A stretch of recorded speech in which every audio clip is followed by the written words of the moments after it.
Life comes with a lot of decisions, and it can be hard to know the right path sometimes. A therapist can help you map out what you really want, so you trust yourself to make great choices and feel excited about the future. BetterHelp offers convenient professional online therapy on your schedule, however you want it, by phone, chat, or video call. Let therapy be your map with BetterHelp. Visit BetterHelp.com/positive today to get 10% off your first month. That's BetterHelp, HELP.com/positive. Nationals baseball is in full swing. Strike three called. He got him looking. That's 10 strikeouts for Mackenzie Gore. With the free Odyssey app, local fans can listen live all summer long, whether you're at the grill or at the pool. Going, and gone. Goodbye. C.J. Abrams, a grand slam. Nationals baseball. Nationals announcers. Streaming live on the free Odyssey app. AUDACY. Get in the game and download it today. Go! Sports Daily is on KFH.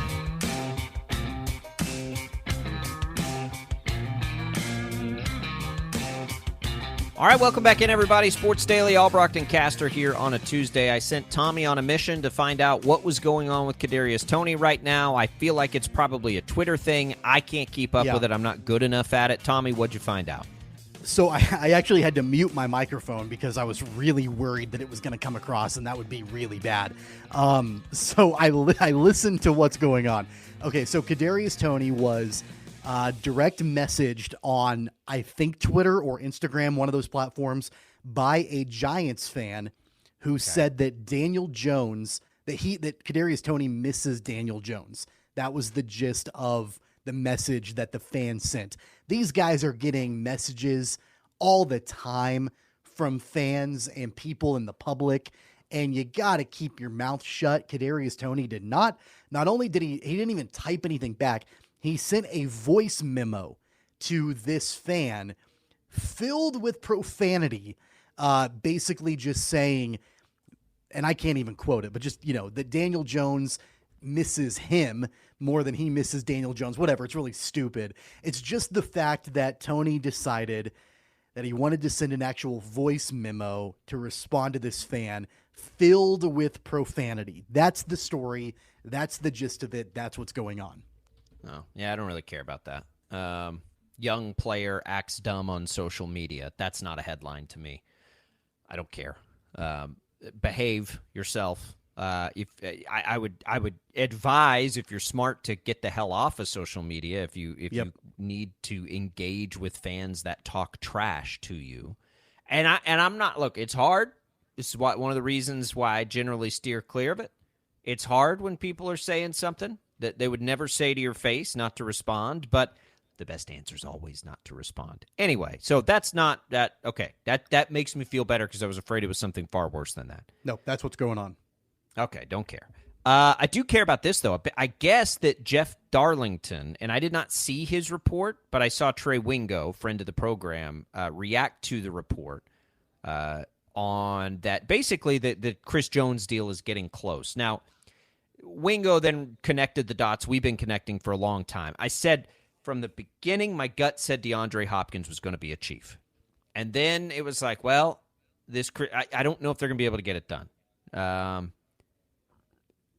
I think that that's still the case, Tommy. I think that the Chris Jones deal gets done, they free up the money, and DeAndre Hopkins is going to be a Chief. And the biggest reason why is DeAndre Hopkins hasn't signed anywhere yet.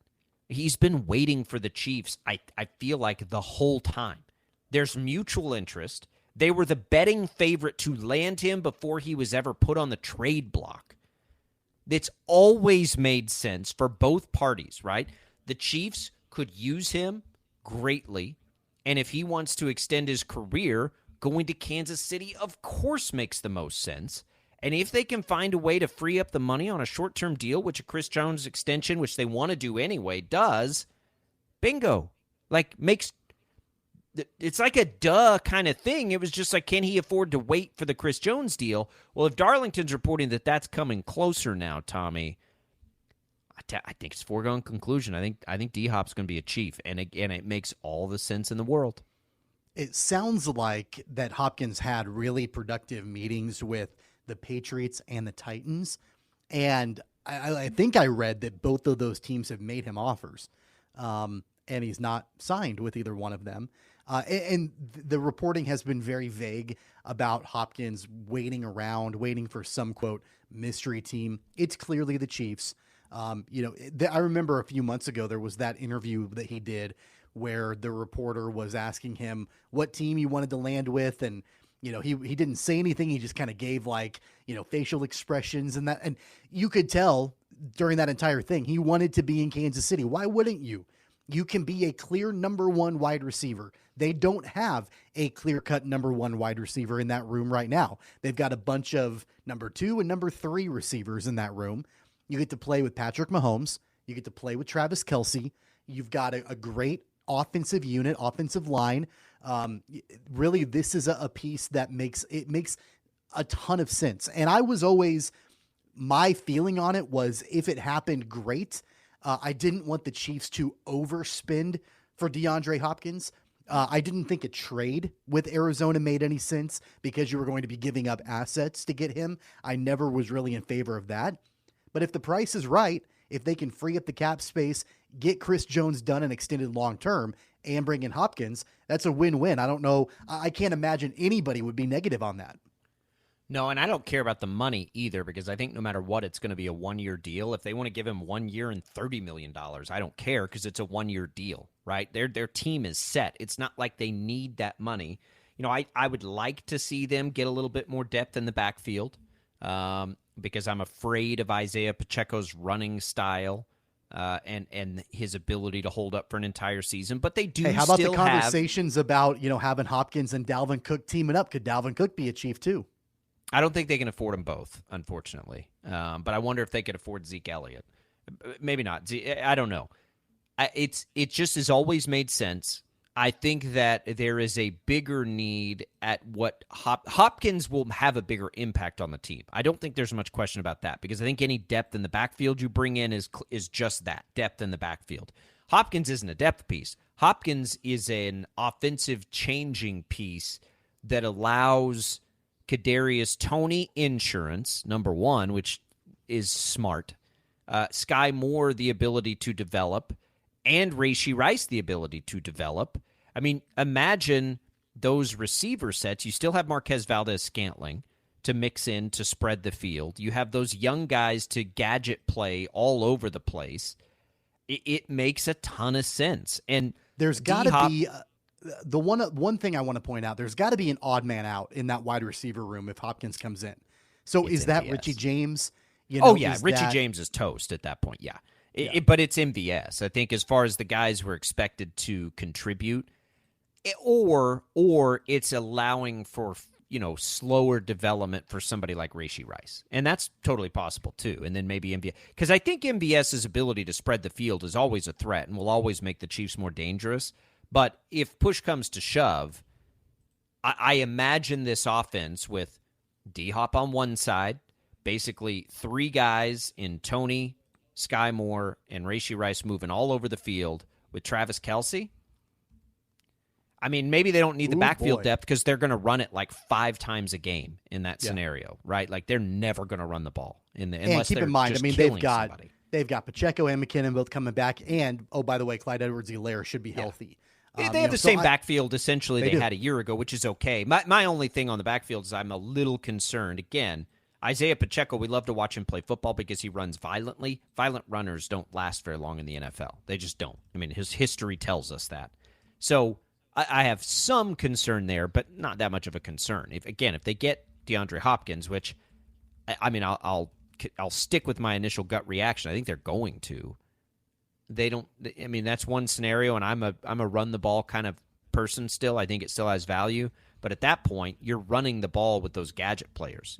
There's so many screen opportunities, and it'd just be insane imagining Andy Reid and Patrick Mahomes with that sort of versatility. It takes some pressure off Travis Kelce, which is probably also a smart thing to do, right? Like limiting contact for Kelce is not a bad thing as he gets older, but I think it's going to happen. So here's something that I heard as I was listening. So I'm at the time of the year. Usually it's July 4th. After July 4th, Tommy, I'd spend a lot of time studying and like getting ready for fantasy football. I think a lot of people do, but I do. And it's John Hansen, who's been around forever. He's the guru. He's been around. He has a podcast, so I listen to him quite a bit. And he pointed out something that was interesting to me. Like, what if Steph Diggs had his little spat so that he made sure the Bills, like, what if the disagreement was to make sure the Bills didn't go sign DeAndre Hopkins? Because that would impact Steph Diggs, and like could so totally see that being something Steph Diggs would do. I thought that was really interesting when I heard that, and it was kind of tongue in cheek, but kind of like, yeah, I could see it, and I was kind of like, yeah, I could see that. Like it's just a reminder of how fortunate Chiefs fans are. Like, everybody in the entire Chiefs organization, I would imagine, I don't know a lot about Kadarius Toney at this point, but I think just about everybody would be excited to bring him in, including Travis Kelce, who he would certainly take production away from, I think, if he came in there. Like, everybody would be on board with it. In fact, Patrick Mahomes would probably be like, you know what? Don't worry about my deal right now. Let's bring in D-Hop. Let's do that. We'll get my deal done later. That's reality on this team. And it is so unusual and so refreshing. And like, Chiefs fans just like, God, I hope everybody appreciates how unique that culture is right now, because you just never get it. You never get it. They let Tyreek Hill walk. Like, all right, well, if it's all about the money, man, like, good on you. Tyrann Mathieu. The players that come in where it's all about the money, it's kind of like, okay, go make it somewhere else, because it ain't hit here. Like, we're all in to win it, baby. Like, that's all we care about.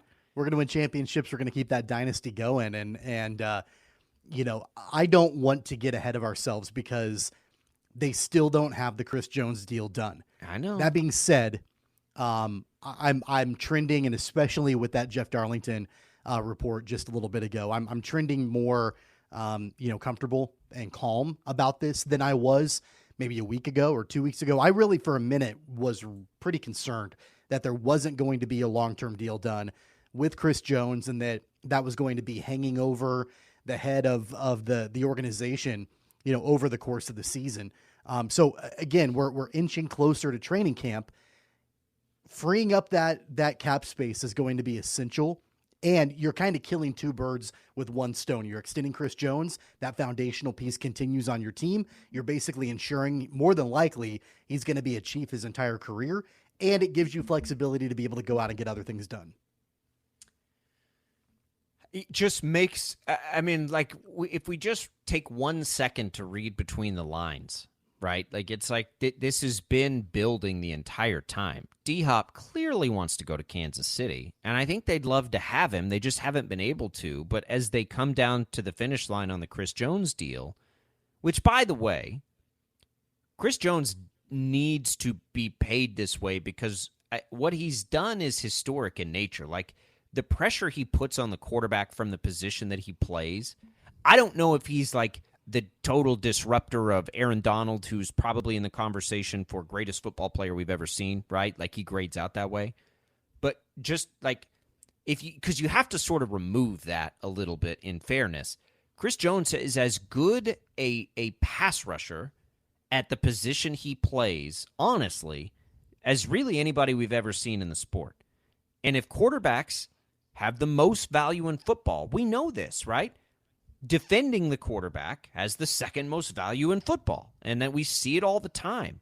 And, I don't have any problem with Jones sort of commanding this market that, probably is normally reserved for defensive ends or whatever, because that's the kind of impact he has on the game. And he's, one of one in what he does. Aaron Donald is a little bit different of a player and disrupts everything and is just this monster freak, whatever.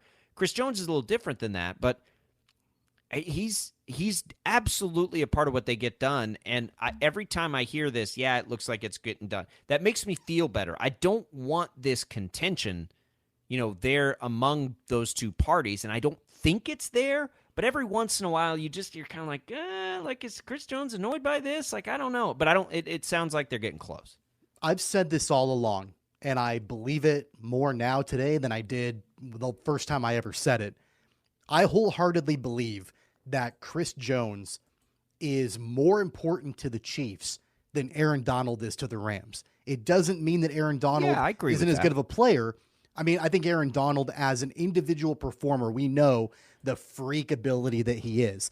But what Chris Jones, the role that he fills in that defense for Kansas City as the leader of the defense, just the versatility, the way that he's built, the position that he plays, the way that he gets to the quarterback, all of that, I think he is more important to the overall success of that defense, and then by extension, the overall success of the team, than Aaron Donald is for the Rams.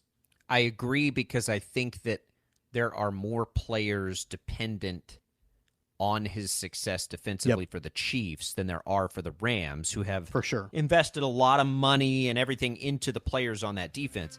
But yeah, and Aaron Donald is an amazing individual performer, but I'm not sure that the importance of him on that team quite matches where Chris Jones is. To the other players. I think to the other players on the defense. I agree with that, because I think the Chiefs probably aren't quite as talented. At least, and I haven't studied the Rams defense this year. I don't know how much they've lost, but in years past, talent to talent, the Rams had as much talent on the roster defensively as any team. The Chiefs are still developing a lot of that talent, but just like, how important is it for George Karlaftis that Chris Jones is good?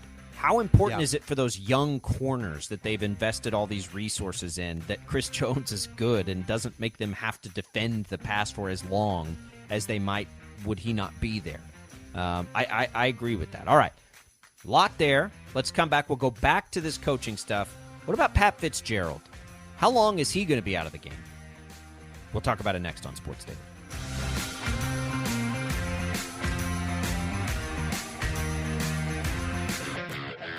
So, we've got a #1 deluxe meal. Is there anything else I can get you? Yeah, I'd also like a good night's sleep. Maybe something like the I didn't struggle all night with my uncomfortable CPAP mask. Sir, I think what you're looking for is Inspire. It's an implant that works inside your body to treat sleep apnea without a CPAP. Come on! He sounds angry. Inspire. Sleep apnea innovation. Inspire is not for everyone. Talk to your doctor to see if it's right for you. And review important safety information at inspiresleep.com.